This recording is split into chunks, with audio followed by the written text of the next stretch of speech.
But the good thing is, no one has been on. They look at it like afterwards.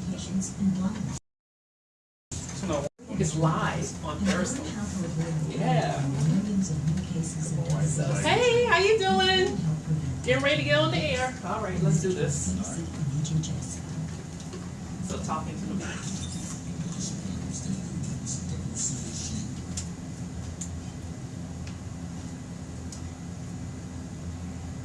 Hello there, this is Dr. Crystal Porter, and we are in our third segment of How the Hair Are You? Thank you for tuning in. I am joined this segment with a very good friend of mine, actually a co-worker, Mr. Dwayne Ross. And he is here. He was very gracious and accepted my invitation to join me on the airways because we've had women for 3 weeks now. And so it's time to bring in a male perspective. So I'm excited to have him here. So I always start off with an introduction for you to tell the listeners a little bit about yourself. And so but let me give a little bit of background information. Mr. Ross is he helps us out in the Center for STEM Education and Research. And he is absolutely phenomenal at making our lives easier. And so, but he has a career here, but he also has opinions about hair, and so I'm going to let him give his own introduction. Well, first of all, thank you so much, Dr. Porter. The check's in the mail for that beautiful introduction. At any rate, yes, my name is Dwayne Ross. I currently work here at Chicago State in the Center for STEM Education and Research. We basically serve our student population here, our students who study various STEM philosophies, and we also partner with a number of other university or institutions to make sure that we're getting enough of our minority students represented in the areas of STEM. Yes, and he helps us out tremendously because if it was not for him working behind the scenes to get things going, we would not be able to support our students.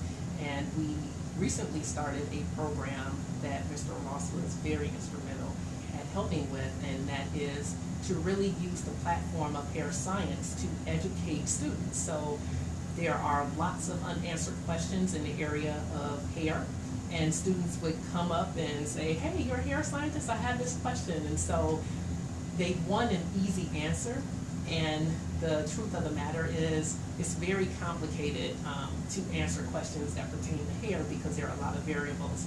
So Mr. Ross was very instrumental at helping to get a program that we just started to help students do research, but specifically in the area of hair research so that we can fulfill their passion to do STEM research. So thank you.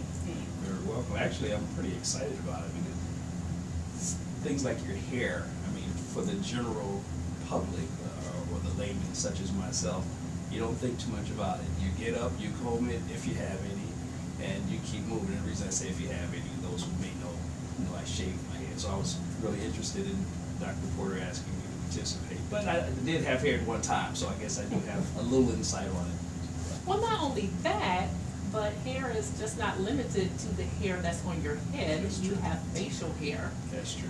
Some women struggle with that. That's a whole nother topic. But men also have their challenges with facial hair, so that's an aspect of hair science that we can talk about.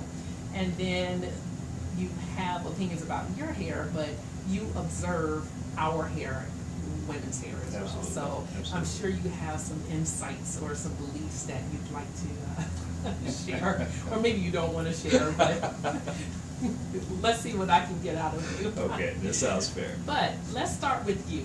Okay. So you said you had hair at one time. Oh, yeah. Well, you have to understand, I'm a child of the 70s. So back then we had the big afros. We went through the periods of the big afros, and then as we went into the 80s, you had the Jerry curls, the S curls, the California curls, the various different types of curls. And I've worn my hair in the afro, wore it in braids, had a Jerry curl. Okay, I told people it was an S curl, it wasn't actually a Jerry curl. Done it all, done it all. Then when back to my quote-unquote natural hair. We went through the various hairstyles, the box looks, the fades, the various things. So yeah, actually, I did have strong opinions at one time regarding hair, not only the design, but also the care of it as well. Right. So when did you start to shave your head, and what was the deciding factor? Actually, it's kind of funny, yet not funny. A buddy of mine, Steve Clark, we're still good friends today. Steve wore his hair, he was the first to shave his head. This was back in the days of Michael Jordan and the high profile for the bald head guy. I still had a little hair. I was maintaining it as long as I possibly could. Well, Steve and I, we were avid basketball players, and we would constantly play one-on-one games. And we decided one time we were going to make it interesting. So, we decided, he challenged me. He says, if I beat you, let me shave your head. That's an interesting way to start introducing the shaved look. Up until that point, he had never beaten me. So, I'm feeling kind of cocky, oh, sure, you beat me, you shave it, that's fine. Needless to say, he beat me by 1 point. I tried to renege, but he would not allow me to. So it was interesting, because at that point I was getting a little bit of a receding hairline anyway. So it was time to try something different. And as I stated, this is the period where the height of the bald shaved head was great because of your Michael Jordans and your Charles Barkleys. So the very first time he shaved it, that was the weirdest feeling I ever had in my life. I had never felt air on my head before. Even when I wore my hair in cornrows, it's a totally different process than feeling the wind on the bald head. And needless to say, when my sons saw me, they cried. Oh no!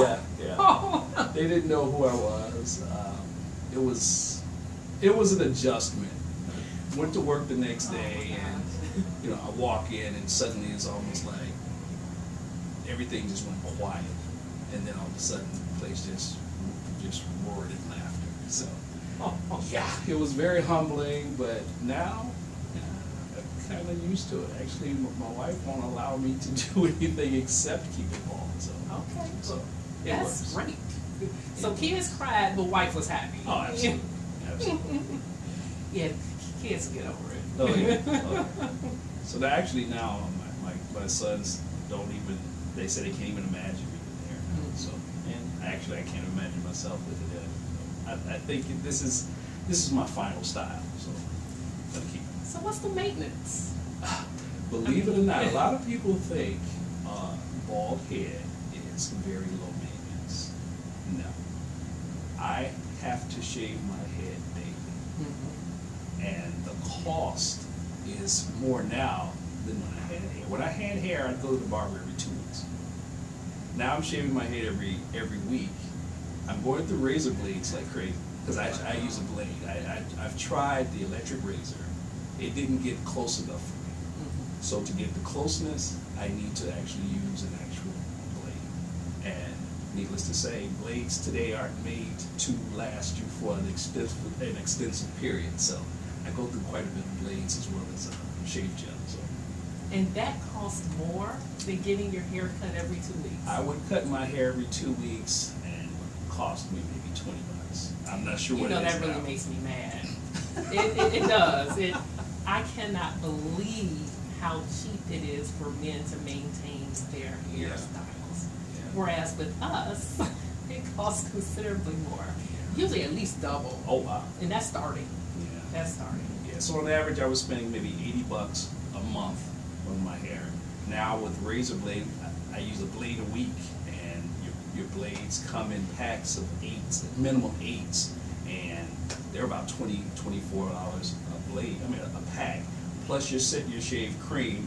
Plus I have to put witch hazel on afterwards. Then a little cocoa butter. So yeah, it can be a little expensive.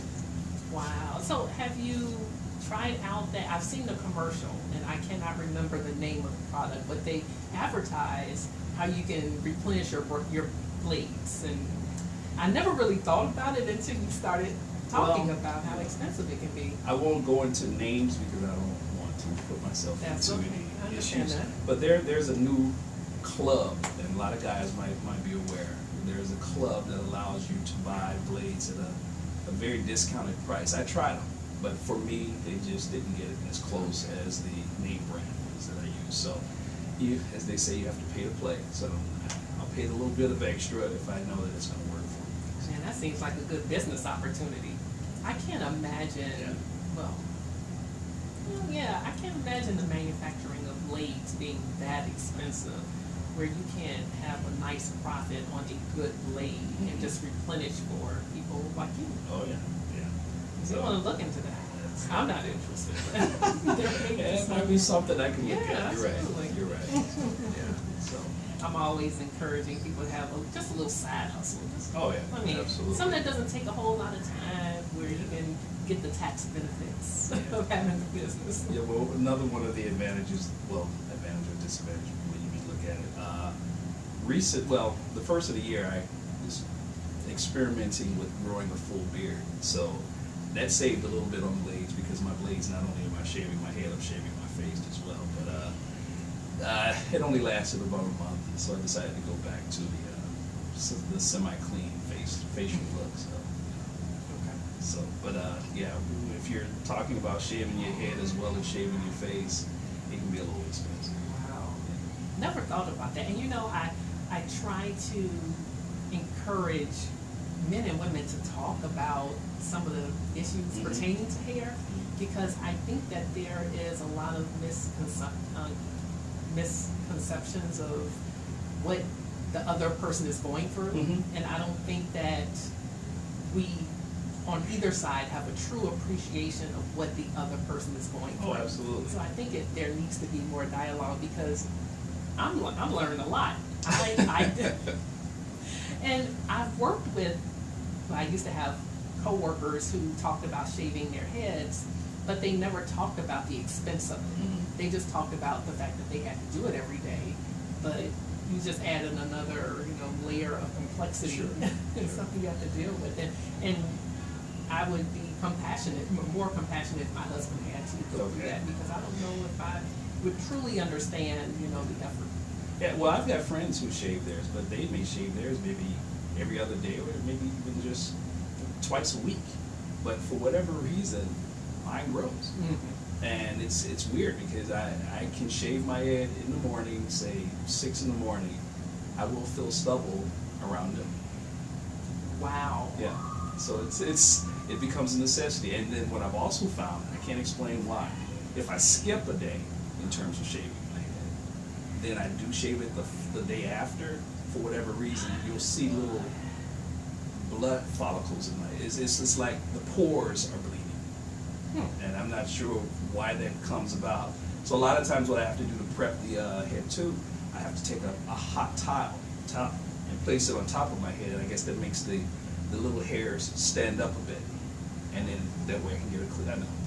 No, it's kind of weird, but I don't think it's weird at all. No, I don't think so it's weird at yeah. all. So whenever, say, I'm on vacation, I'm sitting around being a bum and I'm not doing anything. If I don't shave my head, I know I'm going to suffer. So then I'll do it and I'll just deal with it as best as I can. So when I do get back into the public, I don't look crazy with little red spots in my head. So, yeah. So, of course, I'm trying to rationalize from a scientific standpoint what is going on when you put the hot towel on your skin, or your scalp, where it allows, you said, the hair to stand up more.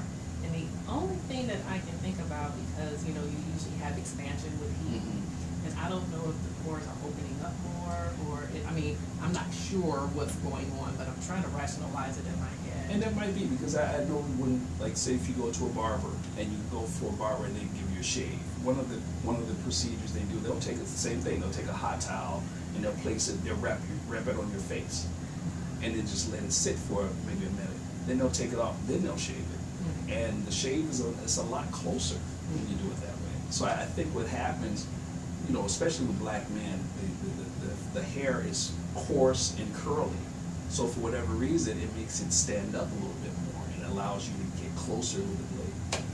Well, I was thinking about something a little bit, well, actually the opposite of what you were saying, because a lot of times when you add heat, and especially if it's a damp towel, what happens is anytime you introduce moisture to the hair, it plasticizes the hair, and what that means is that it makes it more pliable. So it makes it move a little bit more. So it's the opposite of actually being well, that could be more stiff and, actually stand up. But I can understand that making it easier to a certain degree, maybe. I don't do a lot of shaving, so. Well, I do find the blade definitely travels smoother when I do it in that fashion. So yeah, it helps. That should, yeah. That makes sense to me from a scientific standpoint, Okay. that it softens and, makes it a little bit easier. Okay, cool. Now, one thing I want to talk about before we take a break is you were talking about basketball, and I couldn't help but think about LeBron James. And the reason why I bring don't do this to me. No. You know how I feel about LeBron James. Okay, I'm sorry. Go ahead. This has nothing to do with him playing ball, so Okay, all right. yeah, this shouldn't be painful for you at all. Okay. Actually, I enjoy this. Oh. So, I would hear talk about, and I didn't notice it because I'm not a LeBron James fan or follower, but I would hear how it appeared as though he was like lining his head with a marker. So it's been obvious for a while because he wears the thick, wide headbands. And so it's been obvious for a while that he's been hiding his hair. But then I guess he took it off, and then you could see where he had colored in like a hairline. Actually, a lot of NBA players use this product called Beijing, as well as a lot of guys in the hip hop industry as well. My barber even uses it on a number of his clients. It's like a hair dye, but it's for me it's just so dark. In my opinion, it doesn't make it look natural. And there was a situation. Carlos Boozer played with the Bulls a few years back, and I saw an interview with him, and he admitted that I guess one of his most embarrassing moments. He was at a Bulls game. I guess the day before he was practically bald, and then the next day it looks like he had this rich dark hair, and it was so dark. And he said he took such a ribbing from his teammates because I mean to go from one extreme to the other in such a short period of time is so obvious. And this is very similar to LeBron. Yeah, you see LeBron with his hairline that started maybe close to the middle of his head. It was bad. It was bad. I think you're exaggerating. Well, maybe a little bit. so. The middle of his head. It was bad. He would get in the room before his hair. It was bad. but then all of a sudden, the season's over, and then the new season begins, and it's like he's got this full hairline. And, it became a joke amongst my friends as well as other probably non-LeBron fans that it was just too obvious that there was some assistance. But hey, if it works for you, anything that makes you feel better about yourself, then that's fine. It should not matter so much what other people think. So. But so I bring this up because just this past Christmas, the NBA game was on Christmas Day, and LeBron was playing. And I'm looking, after hearing that, he actually has hair filled in with some kind of dye or marker or whatever it is. And I'm looking at his head, and I'm like, he's actually growing hair. I could see that there were actual hair fibers. And I'm like, wow, I wonder what he's using, because it was not there before. Okay. But I don't follow him like that, but I did see hair. Yeah, and what I think is more than just the hair. I think in his instance, and this is just speculation on my part, I can't say 100%, but I think he probably had some type of procedure, be hair plugs or something. Because yeah, you're absolutely right. It's more than just a marker type of shading. There was actual hair, but once again, to go from hair in the middle of your head to a full hairline, that's a little suspect. Well, I didn't say it was a full hairline, but I did see some hair there. So Sure. I'm curious whether it is hair plugs or whether he's using something, because you have all these claims that we have this perfect solution to grow hair. And the thing about it is, people ask me all the time if Rogaine works. And I tell them, for some people it does. And I won't say the name, but I have someone I'm very close to who used Rogaine, and it was a woman, because as a woman you can use it, and they had it over the counter in a lower dosage than for the men. Okay. And this woman used the Rogaine, and I noticed after about a month of her using it, it just seemed like her face was getting darker. And I was like, what is going on? And come to find out, I was looking at her where the sun was reflecting off of her face in a particular way, and I could see that her vellus hair, so the hair that you have that's really light, and you know, it had grown longer. So the Rogaine not only Yes, not applying it to her face, but you could actually see that it was affecting how her vellus hair was growing. Okay. And I was very insensitive because I laughed. I thought it was hilarious. Oh wow. But it answered the question as to why. I was like, why is she getting darker? What is going on? And it was her vellus hair getting longer. So when I mentioned it to her, she was like horrified. And I actually felt very sorry for her after I laughed. But it was hilarious. And so I told her, shave it. And of course, we're taught to believe when you shave it comes in thicker, and I was like, just stop using it and shave it, you'll be fine, you'll be fine. And she was, but I thought it was hilarious. But getting back to LeBron and his hair growing in, he could be using something that is working for him. It just doesn't always work for everybody. That's a possibility. Because you're right, because the difference was, you didn't notice the difference until after the new season began. So it could have been using it during the off season, so you're talking about a 3-4 month period. So right. And everyone asks and complains, well, if I stop you, I hear if you stop using it, then you know your hair will go away. And yes, that's true.